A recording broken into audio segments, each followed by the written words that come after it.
popcorn ready, maybe a glass of wine. This is one event that we've been looking forward to for quite some time, so thank you for tuning in. Before we get started today, some quick housekeeping. As many of you know, small businesses and indie bookstores, and especially authors that have books out, are getting hit hard by this pandemic. We love providing these events for free to anyone who wishes to participate. But if you have the means and want to support the bookstore and the authors today, please consider purchasing their books through the Midtown Scholar or even your local indie. Madeline is providing us with signed book plates that will add to each book, and we're also offering these really incredibly cool Circe-inspired t-shirts for sale. You can buy the book and t-shirts separately, or you can get a discount if you bundle them together. And we're even offering free shipping through April. If at any point during the video you want to purchase the author's books or the t-shirts, click the green button below. It's right below my face, and it will direct you to our website to purchase the books and t-shirts. And if you're watching this through Facebook Live or YouTube Live, just look in the comments section and you should see we've provided a link there as well. Now, I'd also like to take this moment to talk to you about 2 upcoming events next week. No matter where you are in the world, you can join these live stream events for free. Next Tuesday, April 21st at 7 p.m. Eastern. If you're a fan of The Office, you won't want to miss this event. We're very excited to welcome Rolling Stone writer Andy Green as he discusses his new book, The Office, the untold story of the greatest sitcom of the 2000s. And then next Thursday on April 23rd at 7 p.m., we're honored to welcome author Michael Rips, and we just announced this today. He's going to be interviewed by the one, the only Martha Stewart. Check out our website or Crowdcast channel for more information on all of these events. Now, before I introduce our authors to you, I just have a few thank yous to go around. First off, thank you to Little Brown and Bold Type Books for helping put this event together.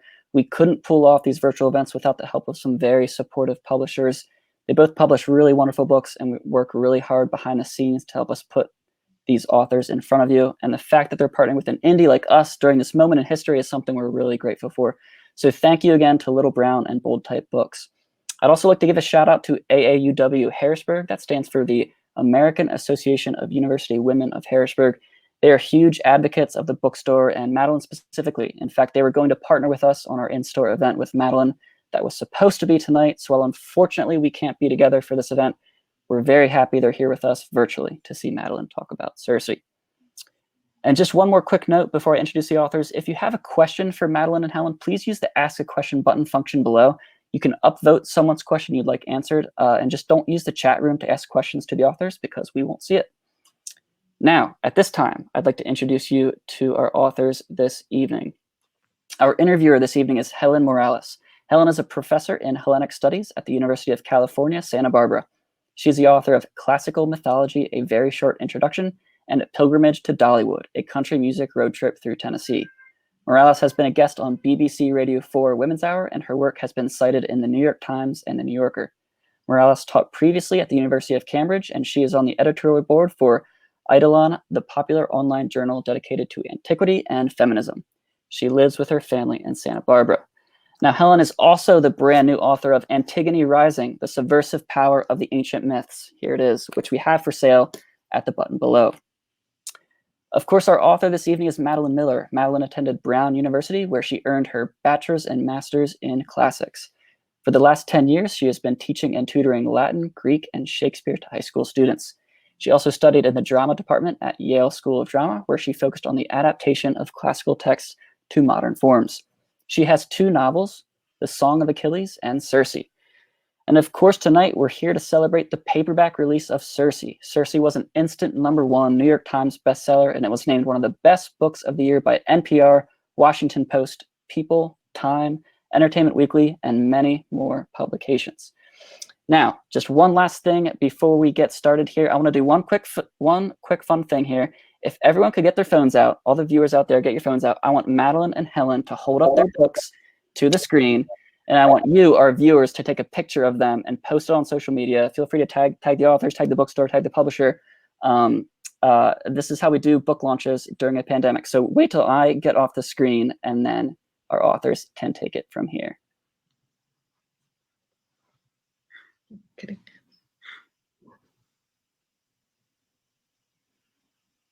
I feel like I feel over here. Thank you so much to Alex and to Midtown Scholar Bookstore. And thank you, Madeline, especially for the the wonderful novel Circe. It really is a beautiful novel. So my first question is about the choice to write about Circe. Homer's Odyssey, one of the earliest works to survive from antiquity, is all about, as you know, manhood and masculinity. It begins with the word andra, man, and it continues with a very strong emphasis on the hero Odysseus and his heroism, his journey, and his relationships after the Trojan War has ended. In Circe, you take what many might consider a minor character in the Odyssey and put her in the spotlight. And it's about her experiences, her perspective, her relationships. So can you tell us about that choice to put a minor female character center stage? Sure. And thank you, Helen, again, for being here and for doing this. And thanks to Midtown Scholar for doing this, and for this whole event happening. Took so many people putting a lot of work and love together. So I'm really appreciative. And thank you all who are out there tuning in. It is amazing to launch a book paperback this way. So thank you for all being here. And I'm really also excited, Helen, to be celebrating your book, Antigone Rising, which is amazing. So I had sort of a couple of different ways into the Circe story. For me, oftentimes, my approach to writing a novel really starts with a feeling of rage. And I didn't used to admit that, but now I admit it. And it's a feeling of feeling angry that something is missing or that something has been overlooked, or feeling, this really profound reaction to the source material. And my reaction in that sort of anger on behalf of feeling like Circe was getting, sidelined, treated as flat, really started when I was 13. It was the first time I had read the Odyssey myself. I was reading it in translation for a class. And I was really excited because I loved Greek mythology. And I knew that there was this witch who turned men into pigs. And I thought, well, this is going to be right up my alley. And then I got there to the section, and it's all about Odysseus taming her, and he pulls his sword on her and she falls to her knees and begs for mercy. And I just thought, what? That's not what I was expecting. And one of the things that was so frustrating is that no one ever answered the question, why is she turning men into pigs? It was just sort of left completely open. And so then as I ended up going into classics and majoring in classics and getting my master's in it. So I returned to Circe sort of more, and I continued to be frustrated by how flat I felt her character was, and how, that flatness wasn't just in the Odyssey. In fact, if anything, I think Homer's version of her is more nuanced than many later versions, because in Homer, she also ends up helping Odysseus and in fact becomes one of the most helpful people he encounters on his journey. But in other versions, she's just a straight up villain. Oftentimes in medieval and Renaissance texts, she's held up as the ultimate of this is what happens if we let women get power. They start turning people into pigs. So all of it kind of mixing together. Yeah. If only we could all do that. Yeah. It's a good power. It's a good power. But I think what really sort of opened the door for me is that the more I read the Odyssey, the more I felt like I was being invited to tell this story, because the whole Odyssey is narrated by the poet, except for a big chunk that is narrated by Odysseus himself. And he's telling the story to some people he's staying with who he wants help from. And all of a sudden, the whole Circe episode starts to look really self-serving when you look at it in that light. All of a sudden you realize, oh, this is Odysseus, the great liar of ancient literature, the great self-aggrandizer. Why are we believing anything he has to say? His version of the story, if you kind of boil it down to bare bones, is there was this terrifying witch. She totally got the jump on all my men. But then don't worry, I tamed her. And then she threw herself at me and she was super hot. And that's basically Odysseus's version of the story. And I thought, okay, Odysseus, you've had 3,000 years to tell that story.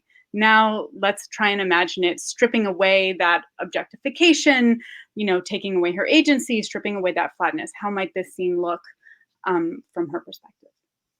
And then part of what I wanted to do along with that is, of course, to flip the script. So in the Odyssey, Circe is just a cameo. She shows up for 2+ books of the Odyssey. So I made sure that Odysseus was only in 2+ chapters of my novel, because I really wanted to contain him to the same place in her life that she occupies in his. This sort of brief encounter that has some lasting effects, but basically is just one piece in a very, very busy and full life. So that was the other thing that was really important to me, is that I look at all the other parts of her life. And I think give us permission to dislike Odysseus a bit, which we might have felt from reading the Odyssey. Yes. Oh, go ahead. Sorry. I just want to read a few lines. It's interesting to me what you said about coming at this from a position of anger. And I just want to read a few lines where this is Circe talking really about Homer. And she says, years later, I would hear a song made of our meeting. The boy who sang it was unskilled, missing notes more often than he hit. Yet the sweet music of the verses alone shone through his mangling. I was not surprised by the portrait of myself, the proud witch undone before the hero's sword, kneeling and begging for mercy. Humbling women seems to me a chief pastime of poets, as if there can be no story unless we crawl and weep. Right? I just, that's a brilliant example of what you've just been talking about. There is a later tradition, a modern tradition of representing Circe in a much more positive light. I'm thinking about Margaret Atwood, Carol Ann Duffy. How do you see yourself as fitting in to that kind of tradition? I mean, absolutely. I love those works, and I am honored to be in the tradition of trying to sort of give voice to voices that were silenced in the original, whether those are women or slaves or whoever, the people whose stories are not being fully told. And I love that there's been this interest in Circe in particular. I was actually very careful to not read those. So I knew there's a Eudora Welty piece about her as well, and the Margaret Atwood poems. And so I sort of cut myself off when I got into the contemporary era, because, these are some of the most brilliant contemporary writers out there. And I didn't want to feel that anxiety of, how dare I write? I wasn't so worried about how dare I write back to Homer, but I didn't want to have those words, which I knew that they would have handled brilliantly, hanging around in my head. So I wrote all of Circe without having read those. And then, of course, I went back and read them, and they are brilliant and wonderful. So I'm honored to be in that tradition. Okay, that's interesting. Turning again to Circe for this event, one of the things that struck me anew is how isolated a character she is. So first of all, she's isolated because her family don't value her enough and don't really understand her. And then she's physically isolated. And then she's isolated because for most of the novel, she doesn't have female allies. And obviously in our present situation of physical distancing, that isolation resonated, afresh with me. And I wonder if you could just say a bit about your choice to make Circe an isolated figure, and what, if anything, we can learn from that. Yes, well, Circe was the original social distancer for sure. But I really, one of the things that I love about these stories so much is that I feel that they really kind of speak down through the generations about human experiences. Now, not everything is universal. Technology has changed, culture has changed, but there are some experiences that come back. I mean, the Odyssey, I think, if you really, kind of take it out, take away the gods and the monsters, this is the story of someone who's lost in the world and longing for home. And I think that that is a universal human experience. We've all had that feeling of wanting our own nostos, is the Greek word, our own homecoming. In fact, that's where we get the English word nostalgia. And so with Circe, I was really interested in this feeling of alienation, because to me, she seems like a very singular and lonely figure in the Odyssey. She feels to me, just from the very first times that I sort of discovered her and looked into her, she always felt like she didn't have sort of companions the same way, because she occupies this very strange space. For one thing, she's a woman who wields power, which sets her aside from most of the women in mythology. But even more extraordinary, she's a woman who wields power who is not punished for it, which is very interesting and strange. And of course, there's the fact that she's a witch, which is unusual. And that her power, although she is a goddess, the daughter of the sun god, although she is a goddess, her power comes from her witchcraft. And so I was really interested in sort of how you might develop that if you're born, into halls of eternal being, surrounded by, dozens of siblings and half siblings and cousins, and, this great profusion of minor deities. How would you end up so alone? And why might you end up so alone? I think there were a couple things that I was interested in terms of that alienation and that loneliness. One is that Circe is not really willing to compromise, that she is not willing to be with people that she abhors in order to be with people. She would rather be alone. And I appreciated that about her. I think she has, although she makes a number of mistakes. And by the way, I'm going to try and avoid spoilers here as much as possible in case people haven't read it. But I appreciate, although she makes mistakes, I think she has a core integrity to her that I really appreciated. And then there was the artistic aspect. And I think that I am certainly not the first person to say this. Virginia Woolf's A Room of One's Own says it perfectly, which is that artists, particularly female artists, and I see Circe as an artist with her witchcraft as her art, aside from the fact that she's also a weaver and a singer, but her witchcraft to me is what makes her an artist, that you need a certain solitude in order to be able to hear your own voice and to find your own way, particularly when you're in a society that is so profoundly hostile to female independence, female creativity, and female power. So I felt like, in a way, although her exile starts off as something that's being done to her, it ends up being something that she really cherishes and that allows her to become herself. And that's very interesting. And I think I was struck very much by how she becomes stronger through the different forms of isolation that she endures, and mothering alone and other other forms of isolation. They actually give her a certain strength. So could you say a little bit more about parts of the novel that are totally your creation, right? So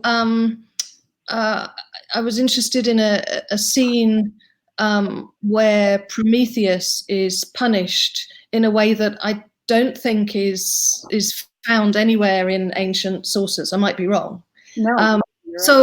So I wonder if you could say a bit about that and other aspects where you decided that, just to completely rewrite, well, not rewrite, but tear up the script and add your own material. Sure. And this is happens in the second chapter, so it's not a big reveal. But she does have an encounter with Prometheus, and what I wanted to be careful of doing in the novel is I didn't want to be just shoehorning in every famous Greek character, and then Hercules shows up and Pegasus shows up and she meets the Chimera, and I didn't want to kind of have like a who's who of Greek mythology. What I wanted to do is sort of find moments for her to interact with significant figures who naturally touched her story. And for me, it felt like there was a real opportunity with Prometheus, who's a figure I've always been so interested in. He's the god who brings fire and civilization to mankind and is brutally punished for it. He's chained to a mountain, and the eagle comes every day and rips out his liver, and then it regrows, and then the eagle comes again and rips it out again. So, truly horrific punishment. And so she is not part of his story, but her father Helios and her grandfather Oceanus are two of the other great titans, and Prometheus is also a titan, and they are connected to his story in the mythology. So I felt like, well, here we are, her father and grandfather connected to the story. I feel like there's a moment for there to be a connection between Circe too. It felt like there was a natural lead in there. And I think I was drawn to Prometheus because one of the things about Circe that was really a core piece of her character for me was her empathy and her ability to feel empathy. And in that, I was taking my cue sort of a little bit in a sideways novelist way from both Homer and Ovid. So Homer has this description of her as the dread goddess who speaks like a human. And it's one word in the Greek, speaking like a human, audeessa. It's a little mysterious. It's a little debated. What exactly does it mean? But I took it in as a novelist as this person who, is born a goddess, but she has this piece of her that doesn't really belong to the world of the gods. It belongs to humanity, or she has this connection or this yearning for humanity. And given how selfish and horrific and cruel the Greek gods are, they are, if we're going to get diagnostic, we're going to call them sociopathic narcissists. But, it seemed to me that the thing she had, that what that humanity and that ability to connect with humanity meant to me was it really meant her empathy. And then Ovid has this other line where he describes her as having an ingenium, an inborn temperament more fitted for love than others. And Ovid is referring to passion, and he makes her this very pathetic, lovelorn figure who's always falling in love with the wrong guy. But again, using my novelistic license, I took that idea of a temperament fitted for love, again, to be empathy. And suddenly what Homer was saying and what Ovid was saying felt like it was the same thing for me. And so when you have Prometheus, who obviously is a god who feels great empathy and at great personal cost, acts to help others, it felt like that was a really significant moment. It's the first time she sees someone who really understands the way she sees the world. She's sort of been drifting in this cruelty, and then there's this light that appears. Yeah. Yes, I think it's an incredibly powerful scene. So thank you for saying more about it. I understand that the novel's going to be turned into an HBO series. And so I wondered, do you have any particular desiderata for who should play Circe and Odysseus, or who shouldn't, who you absolutely wouldn't want to inhabit your characters? That is such a good question, and I have such a boring answer to it, so I really apologize, because I'm not going to name names, because the other thing I do is I direct Shakespeare plays, and so I have been in the casting room, and I love to be part of the casting process. I'm not going to be part of it for the Circe show, but I feel like until I see someone audition in the part, I really don't know how they're going to do, because people always really surprise you. So I think what I'm really interested to see them find for Circe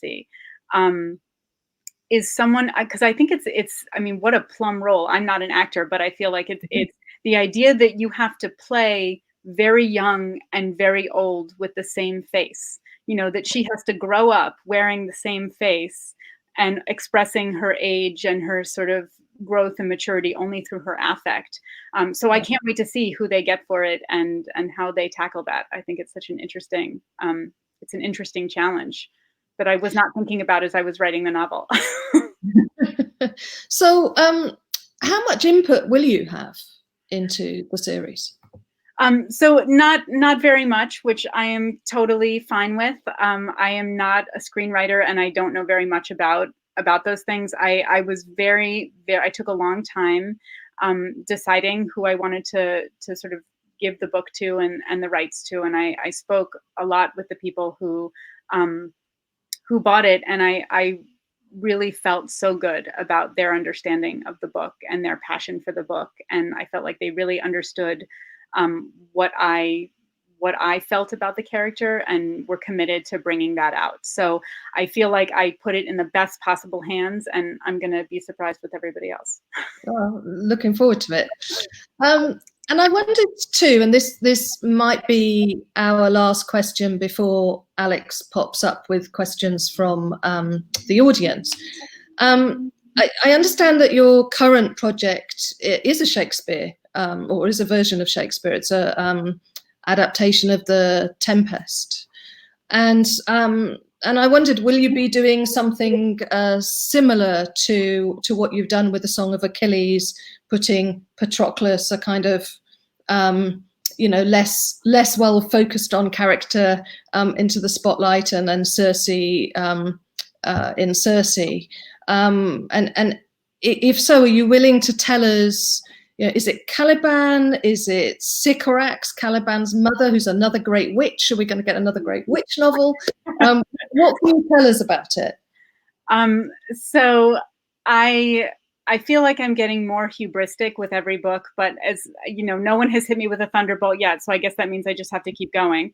So I'm very, very drawn to the two sort of children in the novel, Miranda and Caliban, both of them. And I'm really, really interested in their story, and in particular, what happens after the action of the Tempest, because it ends on sort of this note all about Prospero and what Prospero is going to do, and the sort of closure that actually isn't any closure at all. I mean, one of the big things we don't know is what happens to Caliban. Did they drag him off to Milan or Naples with them? Did they leave him? And so I've been thinking about sort of their story for a long time, and I'm sort of interested in thinking about what happens after. Okay. So that was a pithier response than I thought I might get. Oh, sorry. Okay, no, that's fine. But could you just say a little bit more then about? I know quite a few people want to hear about your process as a writer. How do you go about researching and writing a novel, and what does your typical day as a writer look like? I do a lot of research. I really have to go deep, and I can always tell when I need to do more research because I get completely stuck in the story and frustrated. This actually just happened with The Tempest. I realized I needed to do a lot more work on Renaissance law than I had under my belt. So it's been, but I love the research part for me. And I find it really invigorating and really inspiring. And so in the case of Circe, I research very widely, and I try not and use most of what I research, but I feel like it ends up working its way in one way or another. But I have to be able to see the whole thing in front of me. So I have to know exactly what that loom looks like, even if I'm not going to give you the specs for it on the page. I have to have them up here. So I did a lot of research on looms. I did a lot on plants, and one thing that I really hate is I have like a phobia about snakes, but I have spent so many days looking at Mediterranean snakes, trying to get the coloration right. And I always am sort of like, I'm looking, but I'm not looking on the screen, even though like the number of snakes that appear in my books are, it's like flash and they're gone. So I really go deep. If something has to be on there, I need to be able to see it fully. I love to listen to scholars argue with each other. So I love to read secondary literature where people are debating the meaning of things, or, why it should be read this way or why it should be read that way. I find that very inspiring. I feel like I always enjoy, either seeing something new I haven't seen before, or disagreeing with something, but it gives me a little bit of a spark. And then of course the original. I always go back to the original text if I get stuck. With, for example, the Song of Achilles, I got a little bit stuck. And again, I'm going to try and avoid spoilers here, but the Iliad is, 3,000 years old. So I don't know if it totally counts as a spoiler, but Patroclus dies. And there was some question about what would happen after, since he's the narrator. And right. where I would go at that point. And so I thought about a couple different things. I thought, well, should Achilles take over the narration? No, terrible. That was a bad idea. Should Briseis take over the narrative? I thought about that, but it didn't feel quite right. And so whenever I get stuck, I go back to the original. I thought, oh, I know the answer to this. I know the answer to this. You know, if you were an unquiet spirit, you kept thinking about the things that you were obsessed about in life. So.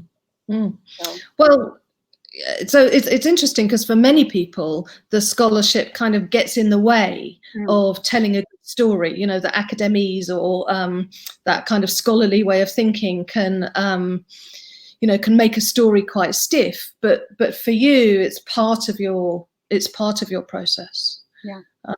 Yeah. And are you managing to work at the moment? And if so, what does your typical day look like? So the really exciting thing that happened is that when we realized the quarantine was going to go on, we got a kitten. So I want you to imagine that now everything is better because now when I'm writing, there's literally like a scarf kitten that I have around my neck as I'm working. Well, that's very Circe, right? I mean, I feel very version of. Yeah. So you know, if you guys see a cat pop up in The Tempest, you'll know that it was, you know where it came from now. But I try and work in the morning. I usually sort of have a strong kind of chunk of the morning that I try to work for. And I always need to work out. That's a really important part. Obviously the gyms are closed, so I'm doing stuff in the house, but working out is a really important part of my creative process. I feel like it shakes loose whatever needs to be shaken loose. It helps me think of new scenes. If I'm stuck and I go work out, whatever I'm doing, it kind of, you know, makes me able to better understand what I'm trying to do. And then I am a late worker. As soon as everyone's in bed, my fingers start itching to get to writing. So I love to write in a completely dark house, in a completely dark room where it's just the imagination that is taking up all my vision. So I do I think most of my best writing, you know, between 10 and 2. Right. No, that's, yeah, I have some sympathy with that.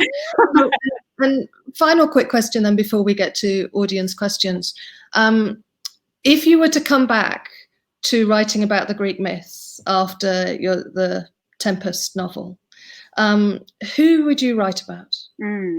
So I have a short story I'm working on right now about Pandora. So I would like to finish that. And I'm not sure. I feel like I put it aside for a little bit because I felt like it needed to keep germinating a little bit more, but I'm very interested in Pandora and her story. You know, it's a classic, the woman gets blamed for everything story. I would love to write back to the Aeneid. I absolutely adore Virgil, and in many ways I feel like his world was one of the most revelatory literary experiences I had reading the Aeneid, because I feel like Virgil is such a profound humanist. And I love his subtext, I love his subtlety, and I love his characters. So working with the Aeneid, I think. And then I'm not sure. I'm not sure where else. And I'm particularly, I'm being vague on purpose because I'm very superstitious and I try not to say the names of the specific characters until they're kind of firmly rooted. I don't want to scare them away. But I did happen to notice someone asking me what the name of my kitten was. And I'm sorry, because I know I asked everyone for suggestions and people gave me such great suggestions. I can't even name them all. But unfortunately, we had some sort of chaotic stuff happen. Everyone is fine, but there was a lot of upheaval here. And we have a very picky 4-person naming committee that was deadlocked. And then when the chaos came on top of that, we just decided to take a break. So right now we're calling her the baby. And we're going to allow her to, you know, reveal her name at a later date. So I haven't forgotten to announce it. I was just really embarrassed that we were unable to choose it. On my short list was Britomartis, who is sort of the Cretan, you know, Artemis companion, huntress, figure, but that is kind of a mouthful for a kitten. So I don't know if we'd have to shout across to call for dinner. It's quite well, wonderful. That's so much to look forward to from you. Thank you. Hi, Alex. Hello. Hey. So at this time, we're gonna do one of our favorite things is audience Q&A. So if you have a question, please use the Ask a Question button. And right now we have a lot of questions. There's 51. So I need your help from the audience. And if you want a question specifically answered, please feel free to upvote it so it kind of goes to the top, and that means we'll get to it. So I won't be able to get to all 51, but we're going to go to as many as possible. And I apologize in advance if some of these kind of overlap with some of Helen's questions, but Madeline, perhaps you can kind of take it in another direction. So the most popular question here is from Ella. They say, knowing how much research and time goes into your books, is there a process to finding figures that you want to learn and write about, or do certain characters just find a way of sticking with you until you share their story? Thank you. Thank you for the question. It's that second one. And by the way, Helen, please jump in. We have a brilliant classics professor right here too, so we want to hear your thoughts as well. But yes, I think it's the characters that really stick with me and that I really, I can't shake. So it doesn't feel like there's ever a moment where I'm sitting around thinking, which Greek mythological character should I write about? In fact, when Caliban started, really making his presence known in my life, I was sort of like, what? The Tempest? I thought I was going to do the Aeneid next. So, people, I feel the characters really do have this sort of hold on me that I have to listen to. That's where all my mental energy is, and I can't always explain why it's that character. I do sometimes have to discipline myself about this. I have to separate my classical love of a character from my novelist love of a character. So I have deep classical love for Hector and Andromache. In the Iliad, I find them such interesting. I mean, Hector is the actual hero of the Iliad, in my opinion, and yet I had to cut so I kept trying to kind of more Hector in the Song of Achilles, but Hector really only shows up for one really fatal moment. So I had to really discipline myself and say, no, you can't be in there. That's my classical love of Hector. But the characters where I have a strong novelist response to them, like Penelope, or Telemachus, or I'm trying to think, those are the characters that I have to stick with. Or this is a spoiler, but it's just a name, so it shouldn't be too bad. Trigon, who was a character that I mostly created and just wouldn't let go of me. So this next question is from Jacob, and this is for both authors, for both Madeline and Helen. They say, what's your favorite underappreciated novel? And I'll even include author in that too. So any genre, fiction or nonfiction, or maybe both. That's hard. Go ahead. Do you have one? Go. No, not really. I'll give you my favorite underappreciated myth instead, if that's allowed, and that's the myth of King Erysichthon, King Earth Ripper. His name means, from Ovid's Metamorphoses. And he ignores warnings not to desecrate a sacred grove and chops down trees where he shouldn't. And he's cursed for it with incredible hunger, ravening hunger. And he eats his way through all of the food in his kingdom, and then has to prostitute his daughter in order to get more money to buy more food, and in the end ends up eating himself. And I think it's not one of Ovid's more famous myths. I mean, we're more familiar with the Pygmalion myth or the myth of Narcissus, but I think it's a wonderful myth for making connections between environmental exploitation, the sexual assault and exploitation of women, and totally ruining one's future and consuming oneself and one's resources. So that's my most underappreciated myth, and I do talk about that. It's one of the ones I talk about in the book. So I think I don't know how. I feel like it's kind of unfair to say that she's underappreciated because she has been internationally acknowledged as a brilliant writer. But I still feel like I don't see this book getting on as many lists as it should be. This is I, Tituba, Black Witch of Salem by Maurice Condé. And it's absolutely so ferocious and smart and angry, and really just, takes this character who again has been kind of sidelined and treated in a very flat and stereotyped way, particularly in the Crucible, and gives her this absolutely fierce and powerful voice. So I love that book. I guess I'd say that one. Okay, this next question is from Travis. Again, this is for both authors. Who was the first figure of mythology with whom you closely identified? Whoa, I feel like this is gonna be very revealing. I'm interested to hear what you say, Helen.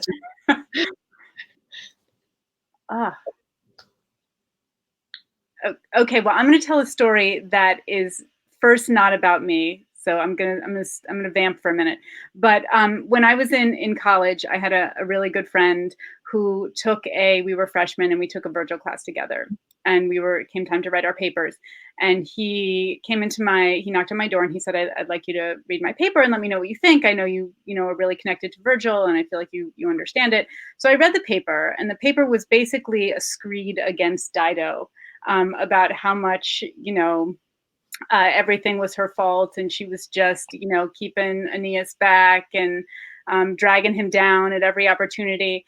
And I read it and I was kind of like, well, I'm not sure you're really proving your points here. I tried to give some gentle feedback. And I decided for the sake of our friendship that I was going to let it go. It felt like there was a lot of emotion there. And then 6 months later, he came back to me. He's like, I'm really sorry I made you read that paper. That was all about me and my ex-girlfriend. And I was like, yeah, I could tell there was something going on there. So I feel like, those connections to myths can be very personal. What was the one I first remember identifying with? I mean, I guess I have always loved, I've always loved the monsters. I loved Medusa. I don't know that I really thought I was like Medusa, but I was really gripped by her story, and all the different versions of her story and all the ways that she came down to us. And I loved those Gorgon faces, those incredibly bold faces, from the ancient world. So I might say Medusa. It is a very exposing question, and I think a couple of myths concerning attempted rape and rape. One is the myth of Apollo attempting to rape Daphne, and she escapes from him partly by calling out to the earth and being turned into a tree. But I think, when I wasn't raped, but I was assaulted when I was a child, and I remember the feeling of total disconnection from my body, right? Of feeling it could have been wood from my feet to my neck. For many years it could have been wood. And I read recently Chanel Miller's memoir, Know My Name. Chanel Miller was raped by a student at Stanford, Brock Turner, in a celebrated case, and then wrote a memoir about it. And she describes in that how she felt like she was wood, right? And I think that Ovid really shows a kind of insight into the psychology of trauma with that myth. I should also say that I really enjoyed the myth of Philomela and Procne. Oh, I'm so glad you brought that up. I was just to say this. Yeah, go ahead. Not because and Philomela was raped by her brother-in-law, and nothing that awful happened. And he cuts out her tongue, right? And nothing that awful happened to me. But I remember as a teenager being sort of obsessed with the extraordinary, extravagant revenge that she and her sister Procne, who's married to the rapist, inflict on him. They cut up his son and serve it as a casserole. You know, Greek myths are so fantastic, aren't they? They took him to court, you know, but they cut up his son, fed it to him as a casserole. And I just love that the myth both of female solidarity, because it's two women working together, even though one has been silenced. You know, one communicates through weaving a tapestry to the other, and then they both act to take revenge on him. So that takes us back to the female anger that we started out with, that you started out talking with, Madeline. And I do think there's a lot of you know, consolation in Greek myth for wronged women of one kind or another. Yes, I'm so glad you I mean, all that is so perfectly said. And I have always loved the story of Philomela for just all those reasons that you say. The part that always stuck with me is that she says, she takes this moment after she's been raped by her brother-in-law, and she says, you know, I'm not going to be silent. I'm going to speak up, even though I know I'm the one who's going to be blamed and I'm going to be shamed for this. I'm still going to name you. Yeah. How prescient. Yeah. You know, how prescient is those Greek myths? Yeah. You know, Roman myths too. Yeah. And then he does this horrific thing where he cuts out her tongue, and then she weaves the story into a tapestry and sends it to her sister. And so that, I feel like that moment where she says, I still refuse to be silent. I'm going to still find a way to tell this story through art, even if I can't tell it. I don't know. That always used to give me chills, that part of the story. So this next question comes from Sandra. What would Circe's advice be for making the most of isolation? What would Circe's advice be? Get a cat, definitely get, or a dog. Dog works too. I think Circe has a strong sense of responsibility. So I think she would listen to, you know, the rules about keeping yourself safe and trying to keep other people safe. I think she would try to dive into her art, and in particular into her art in a way that would help people. So, you know, knowing that when you have lived for 1,000 years, you come to understand that nothing is permanent, and, you know, this too shall pass. And so even though the present moment can feel so overwhelming and gripping, that we need to keep perspective that things will change. This next question is from Laura. She says, my question was regarding the use of history, mythology, classics as a baseline. After extensive study and research, how do you pull yourself away from the sort of historical canon in order to create a thrilling narrative that has your own spin on it? Do you ever feel restricted by your source material? I did in the beginning for Song of Achilles. I really had this sense of committing blasphemy when I started writing Song of Achilles. I was very concerned that every change I made to, you know, mythological canon was going to get me kicked out of all future classics events for the rest of my life. But so the way I dealt with that is that I didn't tell anyone that I was working on it. And I worked on it completely in secret from all my classics peers for 10 years. And I really did not tell even my closest mentor that I had written it until I literally had a finished copy in my hand. And then I said, hey, I wrote this novel about Achilles and Patroclus. Can I send it to you? And I was so nervous and so worried. But I think that what I would have told myself at that moment, if I could go back in time and talk to myself, is I would have said, there is no definitive version of these stories. That from the moment they existed, they were being told and retold and retold. And Homer himself, I don't even necessarily think that he was a person, but whoever composed the Iliad and the Odyssey was doing it, drawing on years of tradition, years of oral poetry, and oral performance, and in concert with audiences who were watching it and responding to it. And so I think I would try to let myself off the hook with this sense of, I'm betraying something. First of all, Homer is going to be just fine. I can't do anything to Homer. I can't hurt him. He's going to, keep on going. But that the idea of retelling the stories is as old as the stories themselves, and that it's a way to keep them fresh and very much in the tradition of the ancients. So I would try to remind myself of that. But I did, yeah, go ahead. No, I was just going to say that I think, far from the academic community being appalled and, excluding you, that your novels and other works that, film, songs, novels that use figures from mythology absolutely have become part of what we study and teach. I have a brilliant PhD student at the moment who's working on representations of nature in the Iliad, who partly came to that through studying his undergraduate thesis, Your Song of Achilles.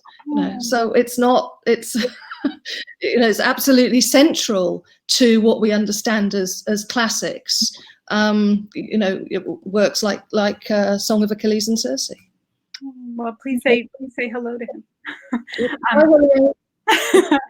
But that was the next thing I was going to say, which is that I have been so grateful to the classics community because they have been so incredibly supportive, and my fears did not come to pass at all.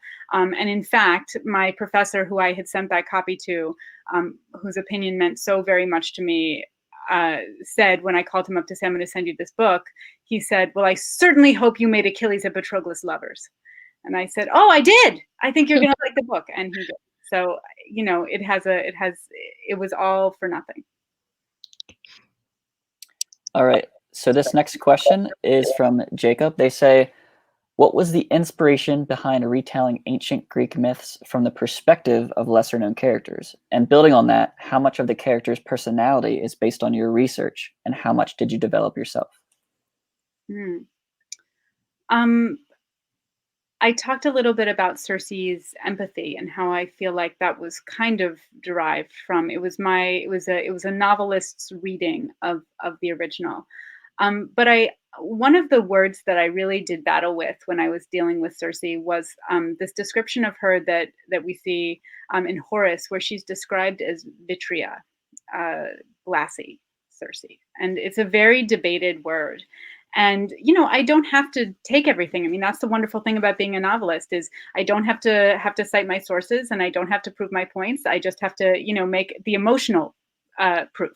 I have to prove them emotionally, as opposed to, so I have freedom to break away if I want to break away, but I actually really like to write close to the sources, and I like to try and do battle with them. So I wanted to try and understand what on earth was meant by calling her vitrea, glassy.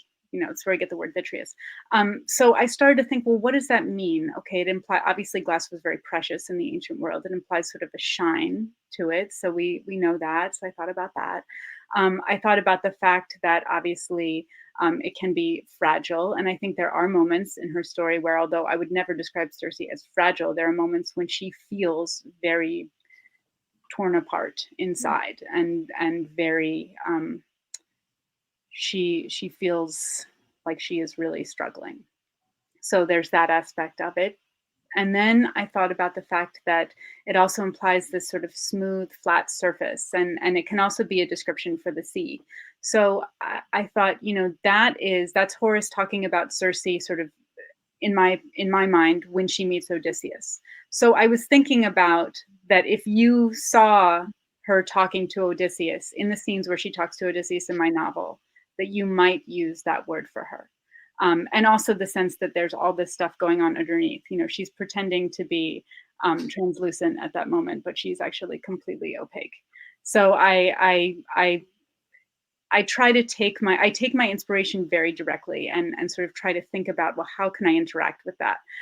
One of the descriptions of Circe, also in the Odyssey, is she has this very fancy hair. And again, this is Odysseus telling us about her fancy hair. And oftentimes it gets translated as Circe of the beautiful braids. And the impression, again, that Odysseus is kind of giving us is that she just hangs out in her, like, ball gown, prom clothes all day waiting for someone to show up. Obviously, that's an extremely objectified version of her. So I started to think, well, why might she have braids? Let's accept the braids. Well, Circe spends all her time outside. She spends all her time hanging out with lions and wolves and digging up herbs. You would put up your hair. That's what it seemed to me. And so I do try to find those things from the original, but transform them and use them to inform my thoughts. But oftentimes characters really surprise me. I talked about this a little bit. I've talked about this a little bit before, but Patroclus ended up being much more impulsive than I thought he would be. And he just kept doing impulsive things. And I came to love that about him, because I think he really has this sort of impulse towards connection. And all his impulses were always to reach out to other people. And he would sort of just do it in a scene. And so I also let my characters have their own moments where I'm not sure where they're going to go, but they just do it. Daedalus was kind of that character for me in Circe.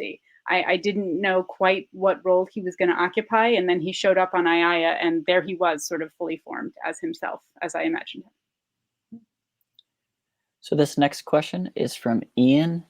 They write, I was wondering what kind of research you did as you were writing the characters of Patroclus and Achilles. They say, as a gay man, I found the characters to be so believable, and they very much related to their struggles and relationship. Was there any specific attention you gave to their development that was different to how you approached the development of non-queer characters? What a good question. So I mentioned my theater background, and it's really important for me when I'm writing to feel like I am actually in the character, that I'm kind of putting on the character and living inside them. I have friends who call me a method writer, because I'm trying to live inside that perspective. And so in some sense, I was really aiming just to speak for this character.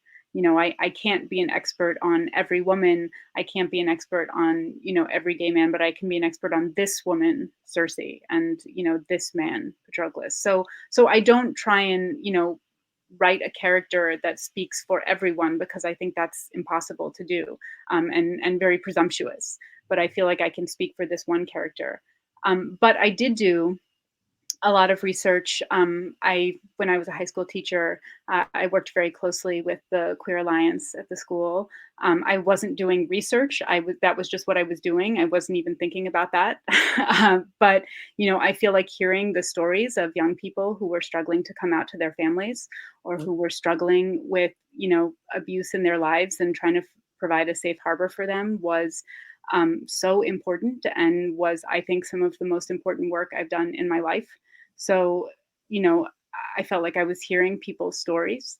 To be clear, none of those stories are in the book, but just, I think what those stories brought home for me is how urgent this was to tell this story. And I was very fortunate. Speaking of independent bookstores, there was a wonderful independent bookstore in Philadelphia called Giovanni's Room, and inspired by James Baldwin's novel. James Baldwin was my favorite author at the time. And so I thought, oh my gosh, this bookstore is named after James Baldwin. I have to go in. And they were, a queer bookstore, and they had a wonderful, absolutely amazing gay memoir section. And I think I bought every book in their store, in that section. And it was really important to me to this was when I was 14. I was not even thinking about writing the Song of Achilles ever. But I do feel like in some way that provided a foundation for me, that I really had, loved those stories and felt really connected to those stories. And just to, if I can, just to echo the importance of that, there's a tradition of gaining affirmation and validation from gay myths, for particularly young queer people, and also I discovered in writing my book, and I've got a chapter on it, trans myths for trans, non-binary, genderqueer people. It's one of the aspects of myth that maybe doesn't get so much attention, particularly not when we're taught it as children or in high school. Yeah. This next question is from Haley. They say, and we already touched a little bit on The Tempest, but if you could talk a little bit more about it, they ask, which characters are you inspired by for The Tempest? Okay, yeah. For The Tempest. So Caliban and Miranda, but I can't say any more about that because that's my writer superstitiousness. But I would put Caliban in front there. I think that, well, okay, so I'm not talking as a novelist because I'm going to be very, very vague about this, but I will say that as someone who has studied Shakespeare and directed Shakespeare, Caliban is absolutely an incredible creation in The Tempest. I feel like he leaps off the page. His language is amazing. His story is incredible. And I feel like one of the things that makes so the reason I want to write about The Tempest is that I hate directing it. And I would never, ever choose to direct it. It's the only Shakespeare play that I really have that feeling about. And so we've been talking about rage. So I have a rage reaction to directing The Tempest. And I think it's because Caliban keeps getting put in comedic scenes where he's comedic. And I think, but his voice is so fierce and full of anger. And it seems so unfair that he is treated as the comedy. And so I feel like that his story, even in the play as it's written, is like this, he keeps insisting he's in a tragedy and he's a tragic hero, and everyone else keeps saying you're the comic relief. And I feel like what an amazing tension to work with. So we're just about out of time here, but I feel like we're having so much fun. So let's just do like 2 more questions, okay? Then we'll wrap it up. The next one is from Michael. They say, Circe's experience of motherhood was so unique and powerful, and in intentional opposition to Penelope's. What motivated that?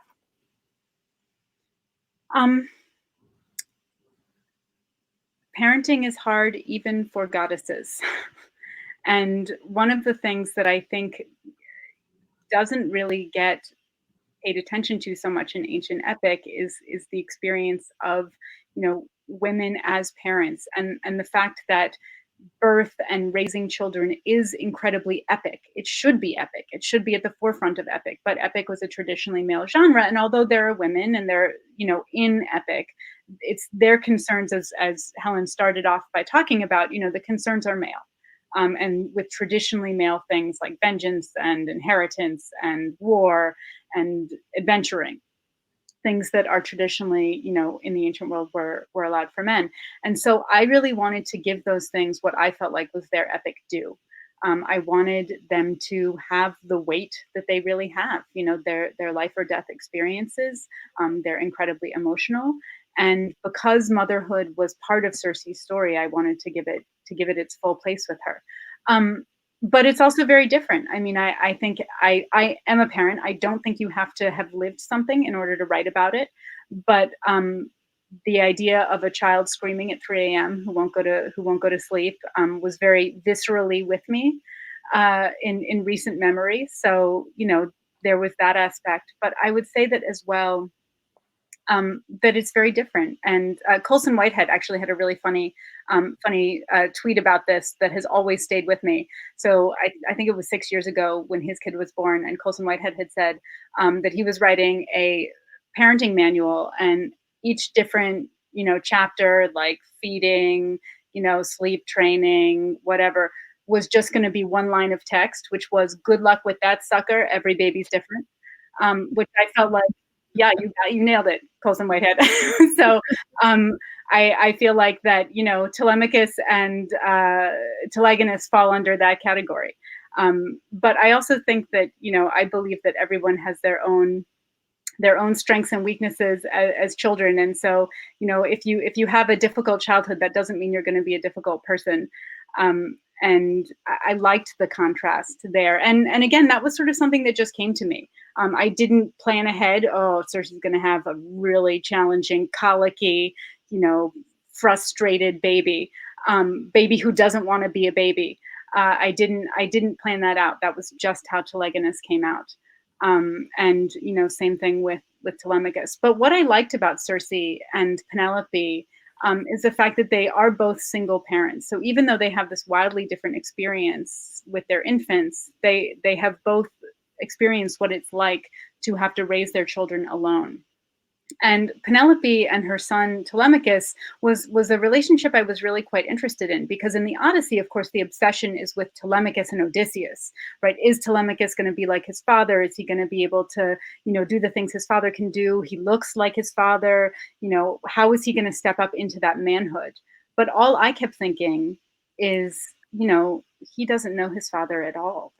The person he's going to be like, if he's going to be like one of his parents, is his mother. She's the one who's raised him. And so I really wanted to focus not on the father-son relationship, but the mother-son relationship.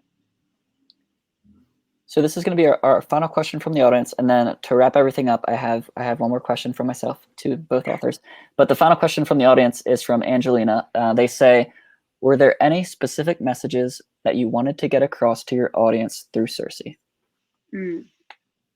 Yes. That a woman's life counts as plot. That even though there were large portions of the story where she was just, on the island, that she was still growing and developing and changing, and that all of that was important enough. I think we tend to take men's lives as just being interesting in their own right, but I don't think we tend to give that same feeling to women. And so that's what I wanted to do, that most of the plot is just Circe growing up. And that's enough. Okay, so final question. Since we're all kind of here in quarantine, I feel like now's the perfect time to read. So I've been trying to wrap up all these live streams with just a general question, which is, what are you reading, and do you have any recommendations for our viewers out there? I'm reading Rita Dove's poetry, Mother Love, which is a blistering response to representation of the myth of Persephone's abduction and Demeter's grief. And also some poems by Dorothea Smart about Medusa. So keeping up with the theme. Thank you. I haven't read those, so I'm going to be asking you for those after this. I have been reading, so The Mirror and the Light just came out and in the US, and so I've been very excited to read that. I love the Cromwell books, Hilary Mantel's third Cromwell book.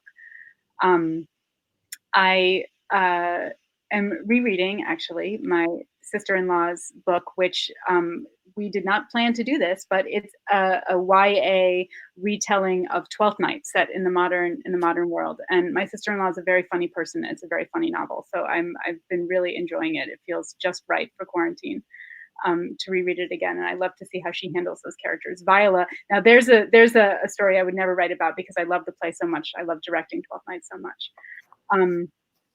And let's see. What else? I've been reading a lot of children's books to my children.